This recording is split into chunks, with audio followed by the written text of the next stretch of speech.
Welcome to Podcasts on Demand, a continuing medical education activity. This activity includes the most recent and current clinical data presented by leading experts. If you are seeking continuing education credit, please review the disclosures and the requirements for successful completion of the activity prior to listening to the podcast. A link is found in the podcast description that can direct you to this information. Hi, I'm Dr. Matthew Davids, Director of Clinical Research for the Division of Lymphoma at Dana-Farber Cancer Institute and an Associate Professor of Medicine at Harvard Medical School in Boston.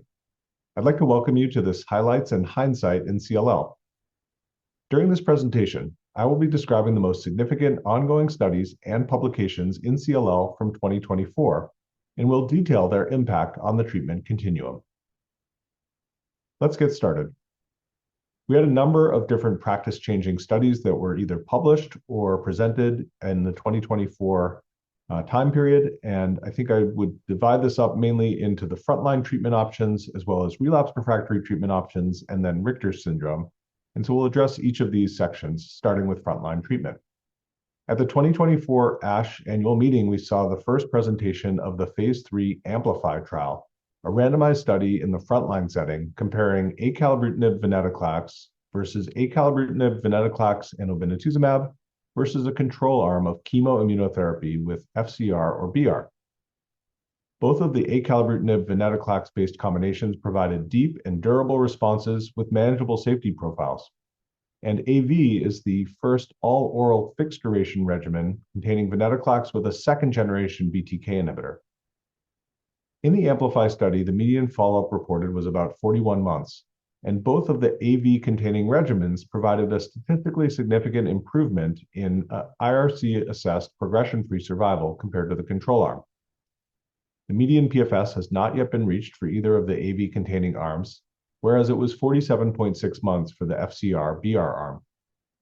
The estimated 36-month PFS rates were 76% and 83% for AV and AVO, respectively, compared to 66% with the chemoimmunotherapy control arm. Also, there was an overall survival advantage of the AV doublet over FCR and BR with a hazard ratio of 0.33. I believe this will likely be a practice-changing study if it leads to regulatory approval for AV and possibly AVO in the US. However, the Amplify study did exclude high genetic risk CLL patients with TP53 aberration. For those patients, I presented data from our AVO triplet study, an investigator-initiated phase 2 study from Dana-Farber, which is a single-arm study exploring this triplet in a population of patients enriched for high-risk disease. Actually, 63% of the patients in our study have high-risk TP53 aberrant, previously untreated CLL. And we reported a 71% rate of undetectable minimal residual disease in the bone marrow at 10 to the minus 4 at cycle 16. This is an MRD-guided therapy where patients could get a 15-cycle or 24-cycle course of treatment depending on their MRD status at the end of each time period. Using this approach, the responses have been durable. In the non-TP53 population in our study, 88% of patients were progression-free at 4 years. And in the TP53 aberrant population, it was a 70% 4-year PFS rate. Our data certainly do support the use of AVO as a triplet therapy in these high-risk patients as we await data from randomized phase 3 trials, such as the German CLL16 trial, which is comparing the AVO triplet to venetoclax obinutuzumab in the high-risk population. And I'll note that our AVO presentation was subsequently published in the Journal of Clinical Oncology recently. Now let's talk a little bit about time-limited. We've talked a little bit about time-limited. Now let's talk about continuous BTK inhibitor-based strategies for CLL. We're fortunate to have multiple different covalent BTK inhibitors, and one of which is called zanubrutinib. And this drug has previously been explored in the phase 3 Sequoia trial in the frontline setting, where patients were randomized to continuous treatment with zanubrutinib versus the time-limited course of bendamustine and rituximab. In this randomized cohort, patients did not have high-risk deletion 17p, and we had previously seen earlier results of this study suggesting a PFS advantage of zanubrutinib. At the 2024 ASH meeting, we saw for the first time the 5-year follow-up of the Sequoia study, and importantly, the PFS benefit of zanubrutinib was sustained regardless of IGHV mutational status, and depth of response in terms of complete remissions continued to improve with ongoing therapy. The 5-year PFS for zanubrutinib in SEQUOIA is 76%, which is comparable to what's been observed with acalabrutinib in other trials. The safety and tolerability of zanubrutinib has also been consistent over longer periods of time with prior reports, with no new safety signals identified, and relatively low rates of atrial fib flutter and treatment discontinuations. So I think this was a very helpful data set that provides long-term confidence that we can use zanubrutinib as an effective continuous treatment option in the frontline setting for CLL. Next, I'd like to highlight some updates from the CAPTIVATE trial. This is an important study that we've seen presented and published now several times, and it's a phase 2 multi-center study of ibrutinib plus venetoclax as an all-oral, once-daily chemotherapy-free fixed-duration regimen for frontline CLL. We previously also seen updates from an MRD-guided therapy cohort, but at the 2024 ASH meeting, we saw updates from the fixed-duration cohort where these patients got a total of 15 cycles of therapy.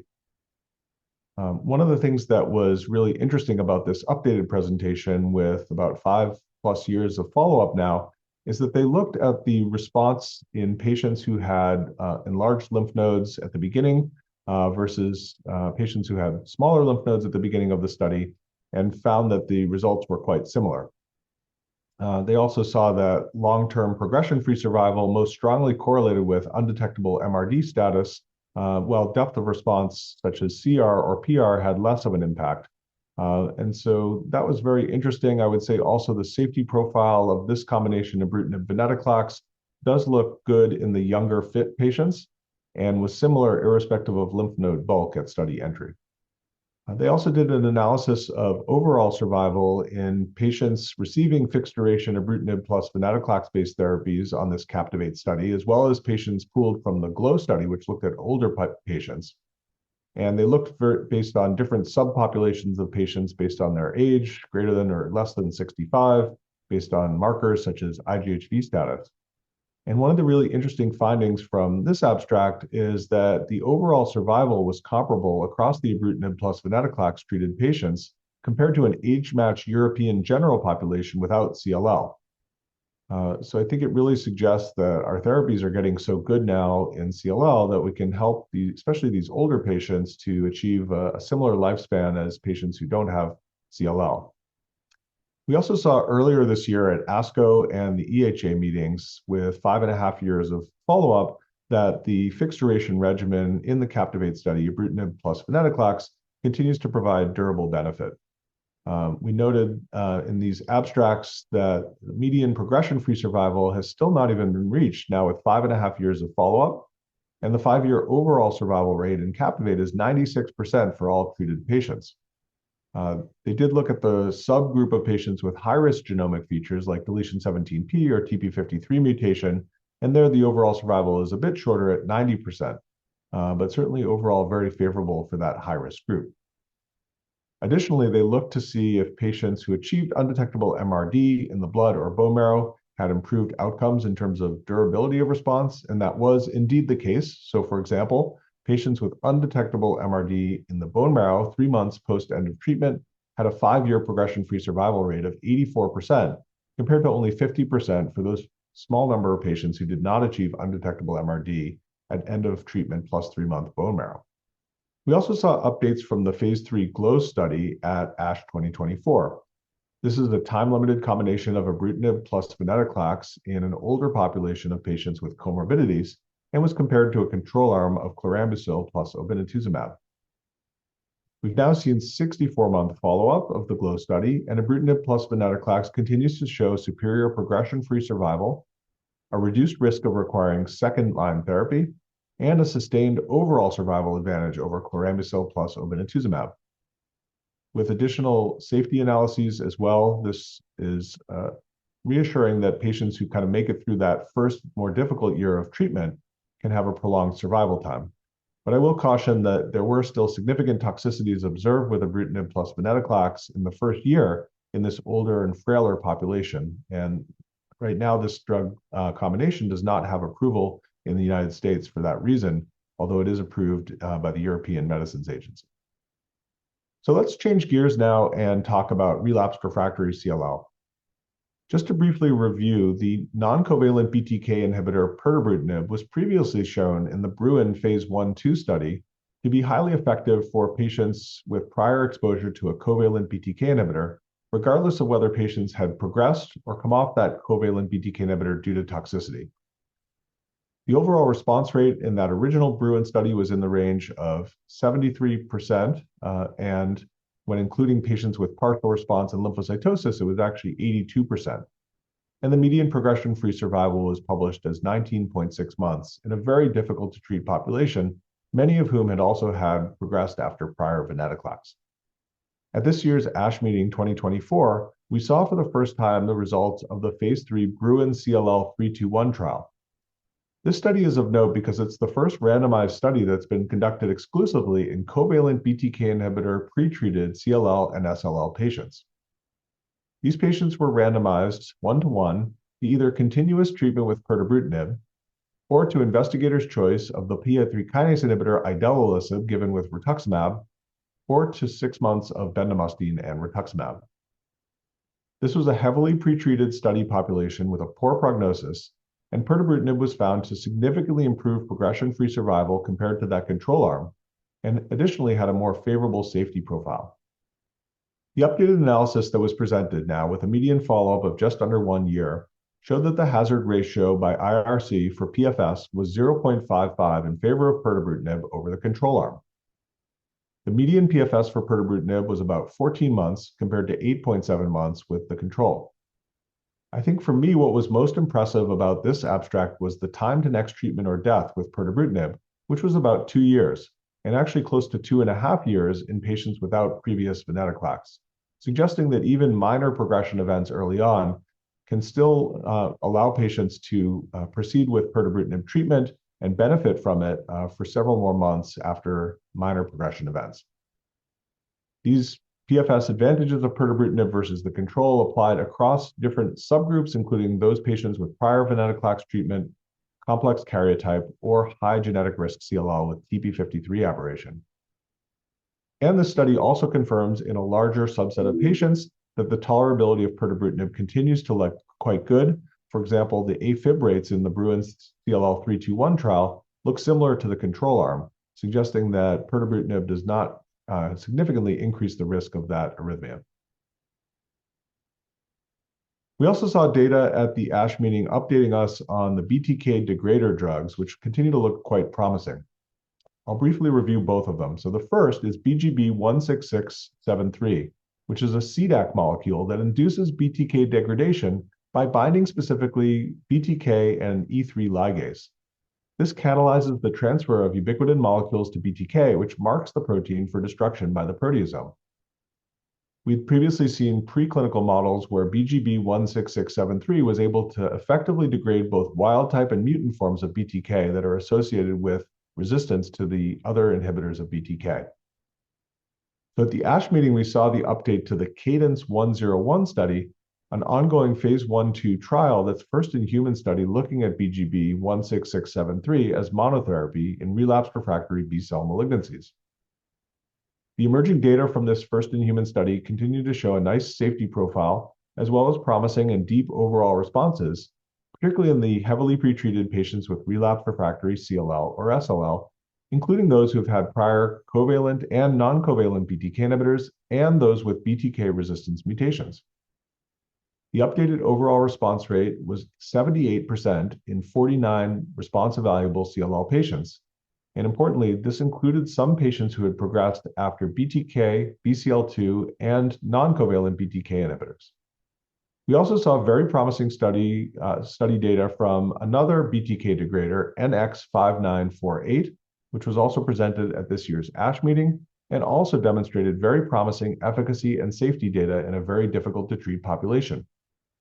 In 30 response evaluable patients with CLL, the overall response rate was 76%, and they noted many patients with BTK or even PLC gamma 2 mutations who responded to NX-5948. A notable aspect of this trial also is that it allowed patients with CNS involvement, which is a rare complication of CLL, but they also reported responses in these patients, which is encouraging. We've also seen recently the development of immunotherapy for CLL, which is a very new area for this disease. And in particular, we've seen now data from a bispecific antibody, epcoritamab, which is a CD20, CD3 bispecific that's been FDA approved now in other B-cell non-Hodgkin lymphomas and is now being explored for the first time in CLL. We know that patients who are double refractory to covalent BTKI and the BCL2 inhibitor have limited treatment options and short overall survival, and that CAR T-cell based therapy so far has only offered complete remission in a minority of patients. And epcoritamab is being explored now in the EPCORE CLL-1 trial, and single agent activity is actually quite encouraging. And we saw the updated data at this year's ASH meeting showing that the CR rate is now close to 40% in this population of patients. And some of the immune-mediated toxicities that were seen early in the study have now markedly improved as they've developed an optimization cohort where they've adapted to a different step-up dosing schedule and really have seen only low-grade cytokine release syndrome and no ICANS since making this change. So I think this is a very encouraging development. The numbers of patients treated are still quite small, about 23 patients with efficacy data, but a number of patients have recently come on the study. And so as the data continue to mature with larger numbers of patients and longer follow-up, I'm really curious to see how the durability of the bispecific antibodies look for relapsed refractory CLL as a potential way to justify moving these drugs into earlier lines of therapy. Early in 2024, we had the first FDA approval of a CAR T-cell product for CLL. This is the lisocabtagene maraleucel product, or liso-cel, which is a CD19-directed autologous CAR T-cell product, which is approved for patients with relapsed refractory CLL or SLL who have received at least 2 prior lines of therapy, including a BTK inhibitor and a BCL2 inhibitor. The data for the approval came from the Transcend 004 trial, a phase 1/2 study of liso-cel, which assessed rates of CR as the primary endpoint. The CR rate was in the range of about 20%, and the median duration of response of those who achieved the CR was not reached. And so I think those initial results were encouraging and certainly enough to lead to the initial approval. But on the other hand, they do leave room for improvement with that CR rate. And so excitingly, at the ASH meeting this year, we saw an update to the Transcend study, which looked at a separate cohort of patients who received ibrutinib-based therapy contemporaneously with CAR T-cell-based therapy. And it did seem that by using this combination, the efficacy was enhanced of the CAR T product, with a 45% rate of CR observed at the combination. The safety profile overall looked pretty similar, so I think it's very intriguing to consider using a BTK inhibitor with liso-cel in clinical practice. I think we do need to be cautious about comparing between these different cohorts. This was not a randomized comparison, but I do really think that this is a promising new strategy to potentially enhance the activity of CAR T cells without adding significant toxicity. Richter's transformation remains a very challenging problem for patients with CLL. It occurs probably in about 5 to 8% of patients with CLL throughout the course of their lifetime, and the prognosis has historically been quite poor, with median overall survival with existing treatments only in the range of about 6 to 12 months.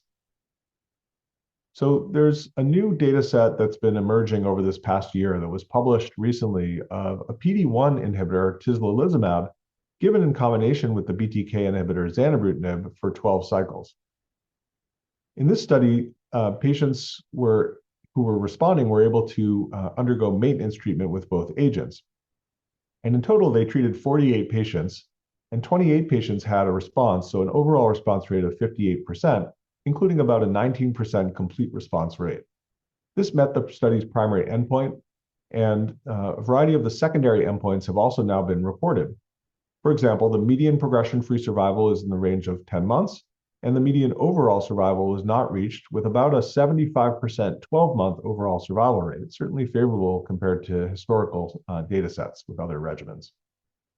This has generally been a pretty well-tolerated regimen. We do see infections, as is common in our patients with CLL or Richter's, gastrointestinal side effects, and hematologic toxicities. But I do think this is a promising combination of a PD-1 blockade with BTK inhibitor, and this is now being explored in a phase 3 setting that's going to be opening in a large study in Europe relatively soon. Now, epcoritamab, the CD20/CD3 bispecific antibody approved in many different lymphoma subtypes now, is also being studied in Richter syndrome. And we saw data from EHA 2024 looking specifically at a cohort of patients from the EPCORE CLL1 trial with Richter transformation.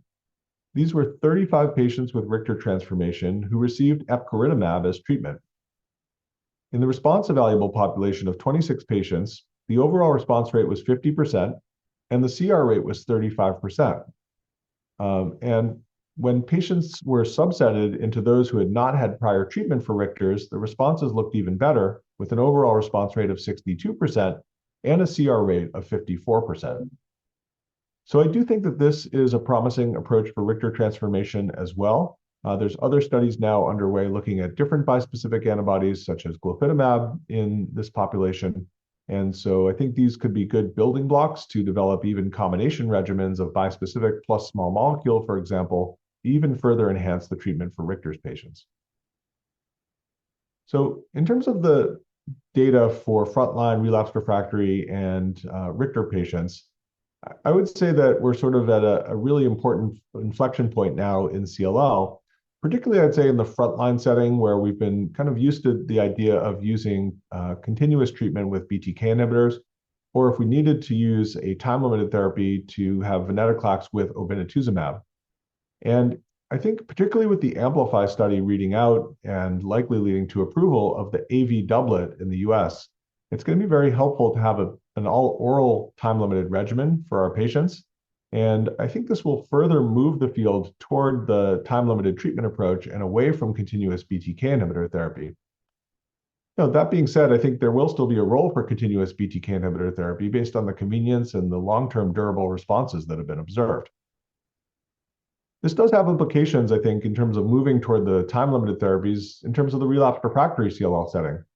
In particular, I think it's going to be very important to generate prospective clinical trial data on retreatment strategies, because if patients have a time-limited venetoclax-based option for frontline treatment and enjoy a long response, it's very likely that they would be able to benefit from a time-limited venetoclax-based treatment option a second or even a third time. And I'm hopeful that by developing these more effective time-limited combination approaches, we'll actually even be able to reduce the risk of Richter transformation developing. And if we do have patients who still develop Richter's, being able to treat it more effectively, particularly with some of the immune-based mechanisms we've discussed. One other perspective I'd like to provide is on the role of mutations in guiding therapy decisions. At the ASH meeting, we saw a meta-analysis which incorporated data from both clinical trials and real-world studies that confirmed that BTK and PLC gamma-2 mutations are present in the majority of patients with CLL who develop progressive disease while being treated with covalent BTK inhibitors. Interestingly, though, in this analysis, over a third of patients actually did not harbor such mutations, which does indicate that there's probably other resistance mechanisms that have not yet been fully investigated, whether they're genetic mechanisms or functional resistance mechanisms. I think this highlights to me that there's still a lot of work that needs to be done to better understand resistance to these commonly used treatments for CLL. So in terms of my key takeaways over this past year, as well as my recommendations for clinical practice, I would say in the frontline setting, as I said before, many patients are on continuous covalent BTK inhibitor-based therapy, and that is a very effective approach, but it does require long-term treatment, which has ongoing risks and side effects and costs. And so I do think that with the development of the all-oral time-limited regimens like acalabrutinib and venetoclax, that we may be able to convert more patients to these time-limited therapies. And the triplet therapy with AVO also supports the use of that type of more aggressive combination for patients who have high genetic risk CLL, such as TP53 aberration. In the relapse setting, we have lots of new options that are coming along. Some of them are in very early phases of development, like BTK degraders and bispecific antibodies. But some of them, like pirtobrutinib, already have approval and are going to be used more and more in the relapse setting. The Bruin 321 study is also registrational, as it's designed to lead to full approval of pirtobrutinib in the relapse setting for CLL. And depending on exactly how that label reads out, it may facilitate using pirtobrutinib in earlier lines of therapy, for example, the second line setting. And it's great for our CLL patients to have so many good options. Particularly with pirtobrutinib, given its favorable safety profile, I do think that is a major advantage of that drug. And I think as we continue to help our patients to personalize their treatment decisions, taking into account the side effect profile of these drugs is quite important. So overall, I would say it's been a very productive year for CLL clinical investigation. We have a number of new regimens coming online in the clinic and a number of other regimens and exciting new mechanisms that are in development and likely will move into later phase trials in the coming years. So although it's always challenging to have CLL, there's really never been a better time to have this disease. And I'm optimistic that outcomes will continue to improve for our patients over time. Thanks for joining me. And please refer to the landing page for the slides from this presentation and to claim your CME credit. We hope you found this podcast useful and educational. To receive continuing education credit and to download your printable certificate, please go to the activity page at practice.cme.com to complete the post-test and evaluation to receive continuing education credit.